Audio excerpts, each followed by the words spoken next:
ఆదాయం కోసం అరటి, మిరప, పత్తి, మొక్కజొన్న, కూరగాయలు లాంటి అంతర పంటలు పండిస్తుంటారు. ఆయిల్ పామ్ క్రియ చేపట్టాలి. మొక్కలు దృఢంగా ఎదిగి 2026 సాధన గుండు సుధారాణి గారు, నగర మేయర్ కడియం కావ్య గారు, డాక్టర్ కడియం కావ్య గారు, వరంగల్ లోక్సభ సభ్యులు పోచంపల్లి శ్రీనివాసరెడ్డి గారు, శాసన మండలి సభ్యులు బసవరాజ్ సారయ్య గారు, గౌరవ శాసన మండలి సభ్యులు తీన్మార్ మల్లన్న గారు, శాసన మండలి సభ్యులు పింగళి శ్రీపాల్ రెడ్డి గారు, శాసన మండలి సభ్యులు కలెక్టర్ చాహద్ బాజ్పాయ్ గారు, వరంగల్ జిల్లా కలెక్టర్ డాక్టర్ సత్యశారద గారు, కిరణ్ కుమార్ డైరెక్టర్ తెలంగాణ ఎస్ఓసి. ఏక యంత్రాల వినియోగం మీద అవగాహన కలిగించాలి.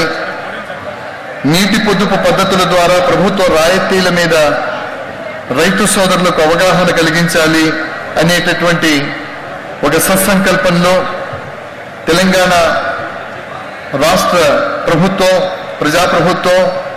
ప్రజాప్రభుత్వ రథసారథి గౌరవ యనమల రేవంత్ రెడ్డి గారి సారథ్యంలో జరుగుతున్నటువంటి ఈ కార్యక్రమ పరంపరలో భాగంగా ఈరోజు కాకతీయుల పురిటిగడ్డ, పోరాటాల పురిటిగడ్డ, గొలుసు చెరువుల ద్వారా వ్యవసాయానికే ఒక నూతన భాష్యం చెప్పినటువంటి కాకతీయుల రాజధాని అయిన Warangal Hanumakonda arts and science కళాశాల ప్రాంగణంలో ఈ చక్కటి రాష్ట్ర స్థాయి మెగా రైతు మేళ కార్యక్రమాన్ని నిర్వహించుకుంటున్నాం. ఈ రైతు మేళలో పొదుపుగా నీళ్లను ఎలా వాడాలి, మేలైనటువంటి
గౌరవ ముఖ్య అతిథి వరంగల్ జిల్లా కలెక్టర్ డాక్టర్ సత్యశారద మేడం,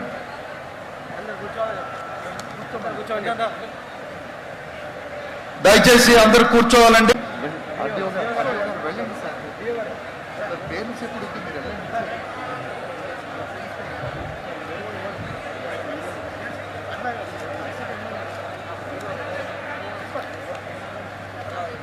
గౌరవ అతిథులకు